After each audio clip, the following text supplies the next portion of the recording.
Hi, I'm C Kane, and this is IFE's Top 10. Yes, welcome to Cotton's Notting Hill. My name is Mikey. I'm here with C Kane. C Kane, welcome. Thanks for having me. Thanks for coming in. So, have you made any cocktails before? No, never. I drank them. You drank them? Yeah. Okay, cool. And how strong do you like to cook your cocktails? Not too strong because I'm a bit of a lightweight, but I can handle it. I'm not going to lie. Our drinks here are pretty strong. Okay. So I'm going to avoid the rare nephew for you. Oh, please. Keep you away from that one at least. Yeah. So we're going to do one of the signatures, which is called a Killer Duppy. All right then. A Killer Duppy? Killer Duppy, yeah. Wow, okay. Yeah. I like the name. It's a good name. Cool. So we're going to start with a little bit of blue curacao. If you just want to do like 20 mils of that in there, and just pour it straight into the glass. Oh. Perfect. Cool. Give that one a rinse for you. Oh, thank you. And then we're going to do into the shaker, we're going to do 20 mils of lime.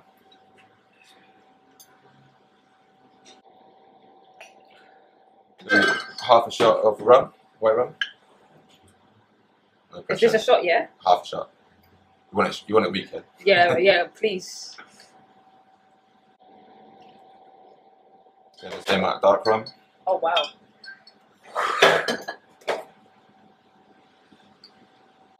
It's a big half shot. Don't say that. Don't worry. It's okay. Just drink half. I'll finish off. You know? Oh, please. And this is rum again. Yeah, it's Appleton's. Told you we like a lot of rum in our drinks here. You guys are trying to get me tipsy today. Oh my days. Yeah? Yeah, that's open. Don't worry, there's no more rum going into it now. So then we've just got 50, so the big side of pineapple juice. Do I just pour it like this or the other way around? Just like this? Yeah. Right. Oh wow. And then the same amount of orange juice.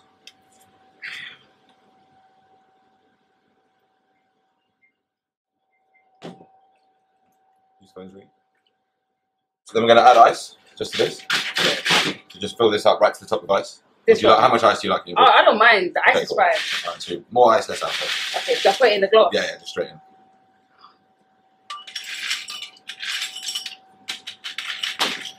Perfect. Are you ready to shake? Yeah, of course. Cool. So we're just going to fill this up with some ice cream. And now we need to put that other one on top. This one or this one? This one. On top of this one? Yeah. Okay. Just stick that one back up there. And that's when you just slap that at the top. How do you go? Flip it over. And then just shake it. Do you know how long I wanted to do this? Yeah. It's the best part. And then you guys do the flips and whatnot. You can go for it. You can like. We'll edit it out if it doesn't work. It'll probably drop on me. Don't worry, I'm as clumsy. I'm the worst for this stuff. Cool, that's all done? Yeah. See, I told you I'm clumsy. Get that one out for you. And then you're just going to hold your fingers there to make sure that doesn't pop out. And just pour it gently over the drink. Cheers. C Kane, the cocktail maker. I love this. Beautiful. I'm going to put it to the top. Work about. Leave a little bit of room at the top. Because we're going to add just one more little bit of rum. I promise is the last bit. So I just want you to layer a tiny bit on top there.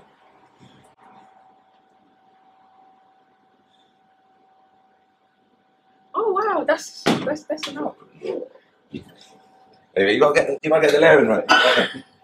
So it's all about the colour. It's all about the aesthetics. Yeah. Fair enough. And we're just gonna place that one on there, and then if you just grab one of these pineapples, I just want you to just see that little slit there. Just rest it on the side of the glass. Okay. Oof, beautiful. See that? Killer Duppy. It's better.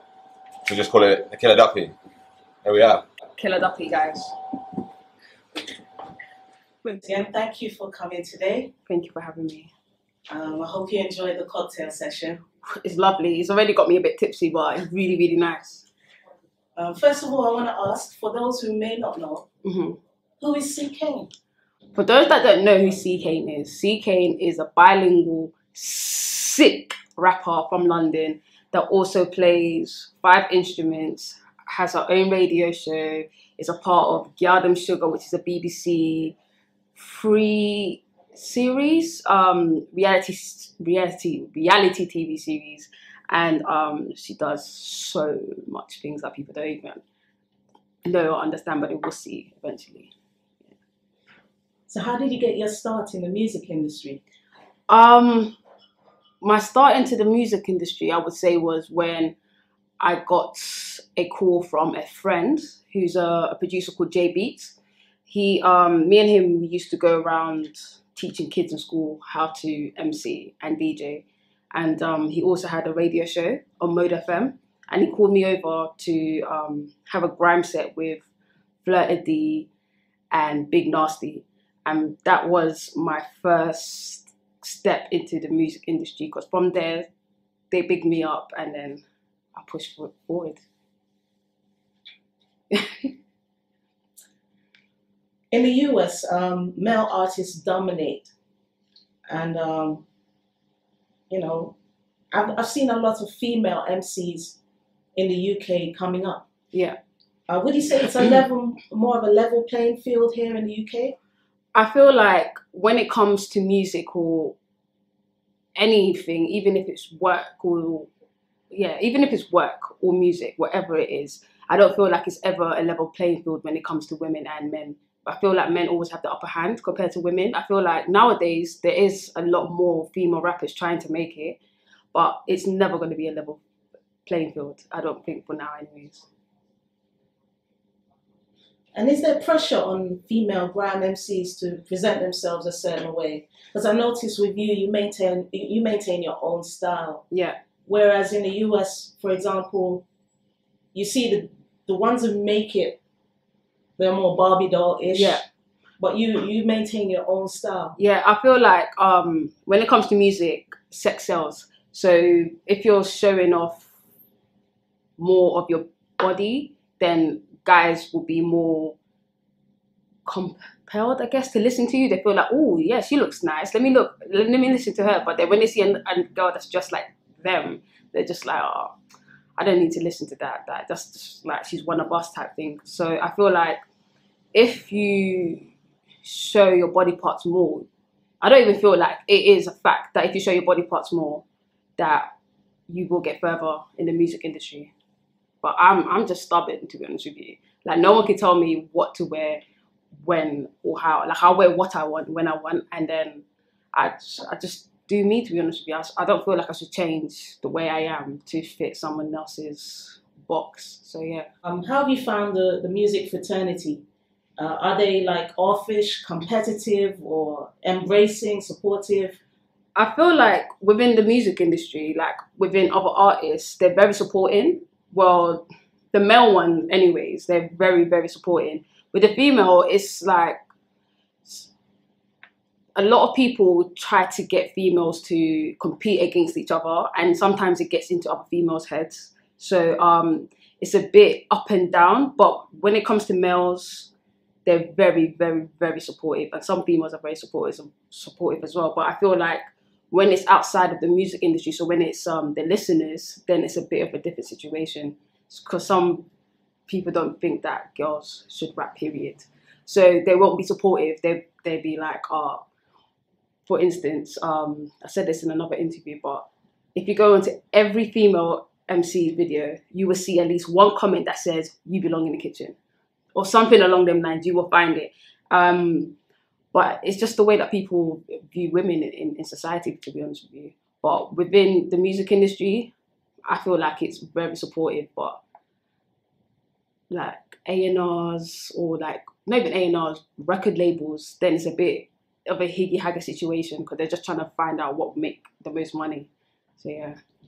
Yeah, it's interesting what you said about females being pitched against females. But yeah, in the men's circle, they battle against each other as well. Yeah. Is there a difference when it comes to females in the sense of battling each other? I feel like not even only just females, like majority of people have the mentality that when it comes to females, there should only be one, when really there's a space for everyone to succeed. But they feel like there should only be one queen. But when it comes to males, there's so many people there, because no one's putting them against each other. No one has that mentality when it comes to males, but it's just within the females, but hopefully one day that will just disappear, hopefully. But it's been like that for years, yeah. What's interesting, I had an interview with Macca Diamond, and we talked about when she battled Lady Saw. Yeah. And how it went very wrong. I don't know if you know these artists, but yeah, they're quite big in the Caribbean. And she talked about how Mavado and Cartel battled, and that was staged, and it worked, and it had a lot of negativity, but it was the thing that made their careers. Yeah. Is it possible to see female artists here battle as well? I reckon with female, like there have been female MCs battled, but it hasn't been big. And when they do battle, there tends to be a lot of emotion, etc. So I feel like eventually, not right now, I don't feel like the UK is in the space where females can battle and no one will catch feelings over it. But eventually, I hope that we'll get to that stage, because the UK are really sensitive. They don't really like criticism at all. So eventually, hopefully in a few years, it'll be okay. Now, you're not only gifted with lyrics, but also as a vocalist. Yeah. Being this multi-talented, does it open more doors for you in the industry? Funny thing about that is I wouldn't even label myself as a singer. I just love writing songs. But ever since I've shown that side to me, it has opened a lot more doors. And because people can see that I'm more versatile. They used to just think that she can do only 140 BPM, etc., etc. But since I started doing songs where I involved my singing, a lot more people have reached out to me or wanted to work with me or just started listening to my music. So I feel like it has had a positive impact, yeah. So your musical talent spans many genres from grime to R&B. Yeah. How would you categorize your music, or is categories outdated? For me, I personally feel that it shouldn't even be a category for music. Music is just music at the end of the day. And when I started doing music, I wasn't just listening to grime. So, I was influenced by a lot of genre, and with my music, you will hear it. So one day I would do grime, one day I'll do R&B, I'll do pop. Like I was even on what's it called? I'm trying to think of the show. What's the show with the rock star that I was on Shine Stars? This is gonna rattle me. I did a show on Star 2 years ago. It was for it's gone off my head, but it's like one of the biggest producers in rock. Tony Visconti's Unsigned Talent, and he's really, really big in rock. So I was working with people that was working with Sting, that was working with Police, and I performed a rock song, but I did rap within it. So like I just feel like for me, all I can do is just show you guys what type of music I've been brought up with and how I kind of interpret it and make what's good with it, I guess. Yeah. When I first saw you singing and playing the guitar, I immediately thought about Lauryn Hill. Yeah. Also because of your storytelling style. Yeah. And you kind of had this activist vibe as well. Yeah. Have you ever been compared to Lauryn Hill? And were you influenced by her? I love Lauryn Hill. I would say I'm influenced by her because I love what she stands for, and she was God-fearing, and she wasn't scared to let people know within her tracks that she was God-fearing, and I love that about her because at that time I didn't hear many female MCs talking about how they feared God, or that you girls don't need to sell your body to get this and that, just be you. Like a lot of the female rappers were just talking about having sex or looking sexy or looking fly. But Lauryn Hill, she didn't have to do that. She was talking about her relationship. She was talking about her relationship with God. She would have talks with people in university. And I just like the way that she stood in society with that. So I really, really took to her. But when it comes to people comparing her to me, do you know what? It really happens a lot when I have braids. When I have braids in my hair, I get it all the time. I have my braids and I have my guitar, and it's like inevitable. Oh my gosh, you remind me of Lauryn Hill. But to me, that's a compliment anyway, because I look up to her. So, yeah. You've met and you've worked with a lot of celebrities, including Idris and Dizzy Rascal. Yeah. But is there any celebrity that you haven't yet worked with, or probably you haven't met, but if you were in the same room with them, it would be like Lauryn Hill, Missy Elliott. I would lose the plot the day that I'm in a room with Lauryn Hill, Missy Elliott. Literally, fangirl. I could be like, oh my God, listen, I've been listening to you for, yeah, that would be me. I wouldn't even care if people recorded me at that moment of time. I'd just be like, whatever, innit? This is Lauryn Hill, Missy Elliott. I feel like when I see those two, and Miss Dynamite as well, when I see those three, yeah, it's going to be a bit mad. Tell us more about the project you're doing with Idris. With Idris, what he wanted to do was to showcase the music within the UK. So what he did, he took over BBC Three and not only showcased the music, he showcased film and upcoming talents, actors and actresses. So he handpicked a few people, like not even a few, like 5 from the UK, including myself, and got us in studio with the help of SBTV, made us do a track, recorded it, videoed it, and put it out on BBC Three. It was really, really, really sick. Yeah. Is it available online? Yeah, check it out on BBC Three, Idris Elba Takeover. You'll see it there. And we've already heard quite a few of your singles over the years. Yeah. Why did the EP take so long? Do you know what? I feel like you can't really rush those things because it's going to be my first body of work. I felt like I didn't have no pressure, no gun to my head to release it at that time. So I felt like I should only release it when it's the right time. And right now I feel like it's the right time to give you guys my project, my body of work, and for you guys to understand me. I felt like before it was a bit too muddy. Like it wasn't really clear. And I had so many things that it just wasn't the right time. But right now, I found myself, I found my sound, and I feel like now it's the right time for people to know me. Yeah. Tell us more about this EP. What's it called? It's called Short and Sweet. Yeah, so I'm actually going to change it from an EP to a tape because I felt like making it only 4 or 5 tracks wasn't enough for people to understand me. So I've made it into an 8-track mixtape, and you're just gonna understand me a lot more because people don't really, they know that I'm sick, they know, yeah, she spits hard, her flow is different, she can play guitar, but with this mixtape you'll get to understand me, who I am, what I've dealt with, my past, what's made me me, my style, and the direction I'm trying to take my music in as well. So short and sweet for you guys to just get to know me. Yeah.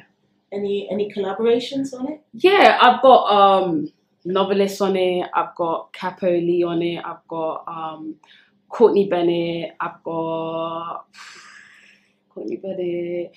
Who else? Ricky Banks. That's basically family. Yeah, Joe Black, Reels. But yeah, it's a real good in. I can't lie to you. It's really, really, really good. Like I only listen to my mixtape every day, so that shows you how good it is, I guess. And has it been released yet, or? Oh no, it hasn't been released yet. I just got it on my phone because it's my mixtape. Yeah, it's gonna be released very, very soon. I'm just trying to sort out certain things behind it, but yeah. If you were not a media personality and an artist, what other career alternative would you have chosen? If I didn't pursue music, what I had, my plan before doing, like, my eyes being open to, I'm meant to be an artist, was to do accounting and to save enough money to open a studio to help the youth. That was my plan, but then I was like, nah, I'm too sick of an artist. I can't just push it aside. So I feel like the accounting route would definitely be something that I would have done 100%. And besides the launch of your EP this year, what other plans have you got for 2020? Ooh, I've got a lot. I can't even lie to you. I plan to release, I'm going to say it because I want to actually speak it into existence. I will release 3 projects this year. I want to release after this, I'm gonna release another project, but more aimed at my heritage, so like towards the Congolese and background. So I'm gonna aim that towards that, and France and Belgium, etc. All these French-speaking countries. I'm gonna aim that project to there, and then another one towards the end of the year as well. So that's one thing that I know is definitely gonna happen. The rest I can't really tell you. Just gonna have to wait and see. And just for those who are following and want to know where to find out the latest happenings, can you tell us your social media? Well, to find me, it's at CCANE for anything. So at it's CCANE. So that's like Candy Cane without the Andy. So it's C Cane to go. That's it. Thank you very much for the interview. Thank you for having me. Okay, I'm gonna take the drink now and go this way. Hope you liked our video. If so, subscribe. Don't forget the bell for notifications and give us a thumbs up. Let us know what you're thinking by writing a comment or visit ifetop10.com for more entertainment news. Thanks for watching.